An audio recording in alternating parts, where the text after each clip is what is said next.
Arunkumar, very good morning. C K കൂടെയുണ്ട്. പിരായിലാണ് ഉള്ളത്. ഇന്ദിരാനഗർ മേഖലയിൽ ഇപ്പോൾ ഗൃഹ സമ്പർക്കം നടത്തിക്കൊണ്ടിരിക്കുകയാണ്. അവസാനവട്ട സമയമാണ്. അതുകൊണ്ട് തന്നെ മാക്സിമം വോട്ടർമാരെ നേരിട്ട് കാണുക എന്നുള്ളതാണ് ലക്ഷ്യം. ആ നിലയ്ക്ക് ഇപ്പോഴും അദ്ദേഹം വോട്ടർമാരെ കണ്ടുകൊണ്ടേയിരിക്കുന്നു എന്നുള്ളതാണ് നമുക്ക് കാണാൻ സാധിക്കുന്നത്. ഓരോരുത്തരുടെ അടുത്തും പോയി കൃത്യമായി വോട്ടുറപ്പിക്കാൻ ഉള്ള നീക്കങ്ങൾ തന്നെയാണ് നടത്തിക്കൊണ്ടിരിക്കുന്നത്. ഇപ്പോൾ വോട്ടർമാരുമായി സംസാരിച്ച് അവർക്ക് ഉറപ്പുകൾ നൽകുന്നുണ്ട്. ആ ഉറപ്പുകളൊക്കെ പാലിക്കാൻ കഴിയണം എന്നുള്ളതാണ്. അതിനുവേണ്ടിയുള്ള ശ്രമങ്ങൾ നടത്തുകയും ചെയ്യുന്നുണ്ട്.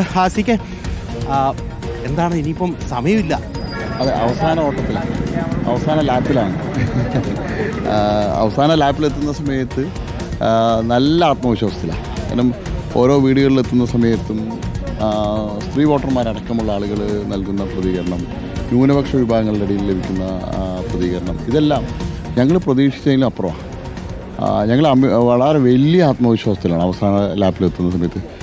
ഉണ്ടാക്കിയ വിവാദങ്ങളൊന്നും ഞങ്ങളെ തെല്ലും ഏശിയിട്ടില്ല എന്നുള്ളത് ഞങ്ങൾക്ക് ഓരോ പ്രദേശത്ത് പോകുന്ന സമയത്തും ബോധ്യമാവുന്നുണ്ട്. അരുൺകുമാർ, ഞാൻ നിലവിലിപ്പോൾ കണക്ട് ചെയ്തിട്ടുണ്ട്. അരുണും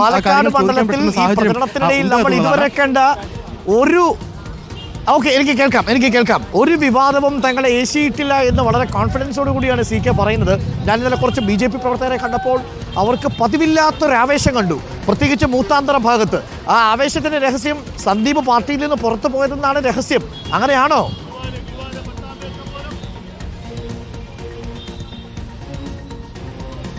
അതല്ല, ഒരു പ്രവർത്തിക്കുന്ന പ്രസ്ഥാനത്തെ, വിശ്വസിക്കുന്ന പ്രസ്ഥാനത്തെ ഒരു യുദ്ധഭൂമിയിൽ, യുദ്ധരംഗത്ത് വെച്ച് പിന്നിൽ നിന്ന് കുത്തിപ്പോകുന്ന ആളുകൾ, അത്തരം ആളുകളെ സംബന്ധിച്ച് മനസ്സിലാക്കാനുള്ള കഴിവ് BJPയുടെയും സംഘപരിവാർ പ്രസ്ഥാനങ്ങളുടെയും സാധാരണ പ്രവർത്തകർക്കുണ്ട്. എന്താണ് അതിന് പിന്നിലുള്ള വികാരം എന്ന് മനസ്സിലാക്കാനുള്ള കഴിവുണ്ട്. അതോടൊപ്പം തന്നെ ഞങ്ങൾ ഉയർത്തിയ വിഷയങ്ങളുണ്ടല്ലോ, വികസനമെല്ലാം വലിയ ചർച്ചയാണ്. ഞാൻ അരുൺജിയുടെ ഇത് കണ്ടു, KSRTC. ഞാൻ കഴിഞ്ഞ ദിവസം KSRTCയിലെ ശുചിമുറികളെ സംബന്ധിച്ച് ആ പ്രദേശത്തെ ജനങ്ങളുടെ പരാതി ലഭിച്ചതനുസരിച്ച് അങ്ങോട്ട് പോയതാണ്. മൈത്രി നഗറിൽ ശുചിമുറി മാലിന്യം അടക്കം പൊതു ഓടയിലേക്ക് തുറന്നു വിടുന്നത് ഒരു വലിയ പ്രദേശത്തെ ആളുകൾ. അരുൺജിക്ക് അറിയാലോ, നമ്മൾ ഈ കണ്ണാടിപ്പുഴ, യാക്കരപ്പുഴയിൽ നിന്നാണ് കണ്ണാടി പഞ്ചായത്ത് ഉൾപ്പെടെയുള്ള നിരവധി പഞ്ചായത്തുകളിലേക്കുള്ള ശുദ്ധജല വിതരണം പോലും ആ പുഴയിലേക്കാണ് ഈ വെള്ളം ഒഴുകിയെത്തുന്നത്. ഇത്തരത്തിൽ ഒരു MLA ആയിരുന്ന ആൾ നിരുത്തരവാദപരമായിട്ടുള്ള ഒരു തെരഞ്ഞെടുപ്പ് മാത്രം ലക്ഷ്യമാക്കിയിട്ട് ഒരു സർക്കാർ സ്ഥാപനം ഉദ്ഘാടനം ചെയ്തതിൻ്റെ ദുരന്തമാണ് ഇന്ന് ആ പ്രദേശത്തെ ആളുകൾ അനുഭവിക്കുന്നത്. ഷാഫി പറമ്പിലിൻ്റെ എല്ലാ വികസനവും ഇങ്ങനെയാണ്. പാതി വഴിയിൽ വെറും ഉദ്ഘാടനങ്ങൾ, മാമാങ്കത്തിനായിട്ട് ഉദ്ഘാടനങ്ങൾ നടത്തുക, അതിൻ്റെ അടിസ്ഥാനപരമായിട്ടുള്ള പ്രവർത്തനങ്ങൾ പോലും ആരംഭിക്കാതെ അത് ഉദ്ഘാടനം ചെയ്യുക, ജനങ്ങളെ ദുരിതത്തിലാക്കുക. ഇത് കഴിഞ്ഞ 13 വർഷമായിട്ട് പാലക്കാട് നടന്നു വരികയാണ്. KSRTCക്ക് കംപ്ലീഷൻ സർട്ടിഫിക്കറ്റ് കിട്ടിയിട്ടില്ല, ഫയർ NOC കിട്ടിയിട്ടില്ല, ശുചിമുറി പോലും ഇല്ല. അതിൻ്റെ ആവശ്യമായിട്ടുള്ള ശുചിമുറിയുടെ സെപ്റ്റിക് ടാങ്ക് പോലും നിർമ്മിക്കാതെയാണ് ആയിരക്കണക്കിന് ആളുകൾ വന്നു പോകുന്ന ഒരു KSRTC ബസ് സ്റ്റാൻഡ് നിർമ്മിച്ചിട്ടുള്ളത്. ഇതൊക്കെയാണ് ഇവിടെ ചർച്ചയാവുന്നത്. ഇതാണ് ജനങ്ങൾ ചർച്ച ചെയ്യാൻ ഇഷ്ടപ്പെടുന്നത്. റൈറ്റ്. ഓക്കെ, സി കെ, ഞാൻ എല്ലാ സ്ഥാനാർത്ഥികളോടും 3 വാഗ്ദാനങ്ങളെ കുറിച്ച് ചോദിച്ചിട്ടുണ്ട്. ഇതിപ്പോൾ പരസ്യപ്രചരണം അവസാനിക്കുന്ന ദിവസമായതുകൊണ്ട് നാളെ നമുക്കിത് നേരിട്ട് നമ്മുടെ മാധ്യമത്തിലൂടെ സംപ്രേഷണം ചെയ്യാൻ പറ്റില്ല. അതുകൊണ്ട് അവസാനത്തെ അവസരമാണ്. പാലക്കാട്ടെ വോട്ടർമാർക്ക് സി കൃഷ്ണകുമാർ കൊടുക്കുന്ന പ്രധാനപ്പെട്ട 3 ഉറപ്പുകൾ എന്തായിരിക്കും? നേരത്തെ രാഹുൽ മാങ്കൂട്ടത്തിലും സരിനും പറഞ്ഞ 3 കാര്യങ്ങളുണ്ട്. ഒന്ന്, പാലക്കാട് താൻ കർഷക ബന്ധുവായിരിക്കുമെന്ന് സരിൻ പറയുന്നു. പാലക്കാട് മെഡിക്കൽ കോളേജിൻ്റെ കാര്യത്തിലുള്ള വികസനം ഉറപ്പാക്കുമെന്ന് UDF MLA പറയുന്നു. ഒപ്പം ഇൻഡോർ സ്റ്റേഡിയം വരുമെന്ന് പറയുന്നു, സ്പോർട്സ് ഹബ്ബ് വരുമെന്ന് പറയുന്നു, നൈറ്റ് ലൈഫ് ഉണ്ടാവുമെന്ന് പറയുന്നു, തിരുവനന്തപുരത്ത് ഫെസിലിറ്റേഷൻ സെൻറ്റർ ഉണ്ടാവുമെന്ന് പറയുന്നു. ഇതാണ് 2 മുന്നണികളുടെയും വാഗ്ദാനം. അങ്ങയുടെ വാഗ്ദാനം എന്താണ്? ഉറപ്പ് എന്താണ് പാലക്കാട്ടെ വോട്ടർമാർക്ക്? 3 കാര്യങ്ങൾ.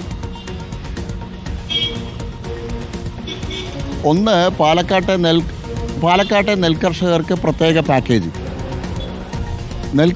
പാലക്കാടിൻ്റെ നെൽകർഷകർക്കായിട്ട് ഒരു പ്രത്യേക പാക്കേജ് ഇതുവരെ വന്നിട്ടില്ല. നെൽകർഷകരെ കൃഷി രംഗത്ത് തുടരാൻ പ്രോത്സാഹിപ്പിക്കുന്നതിനായിട്ട് പാലക്കാടിന് ഒരു പ്രത്യേക പാക്കേജ്, നെൽകർഷകർക്കായിട്ട് ഒരു പ്രത്യേക പാക്കേജ്. 2, 3 പഞ്ചായത്തിലും രൂക്ഷമായിട്ടുള്ള കുടിവെള്ള പ്രശ്നമാണ്.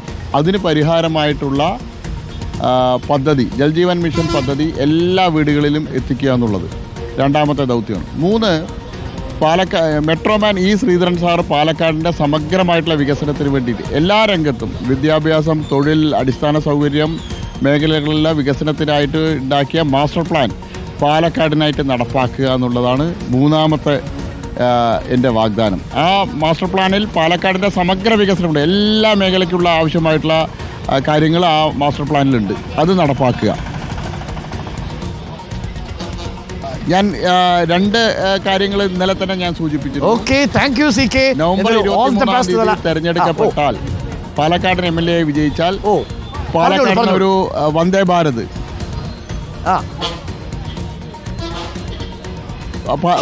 നവംബർ 23-ാം തീയതി പാലക്കാടിന്റെ MLA ആയിട്ട് തെരഞ്ഞെടുക്കപ്പെട്ടാൽ 60 പാലക്കാട് നിന്ന് ബാംഗ്ലൂരിലേക്ക് ഒരു വന്ദേ ഭാരത്, അതോടൊപ്പം തന്നെ പാലക്കാട് എയിംസ്, ഇത് രണ്ടും പാലക്കാട് ബാംഗ്ലൂർ വന്ദേ ഭാരത് 60 ദിവസത്തിനകം പാലക്കാടിൽ നിന്ന് അത് ആരംഭിക്കും.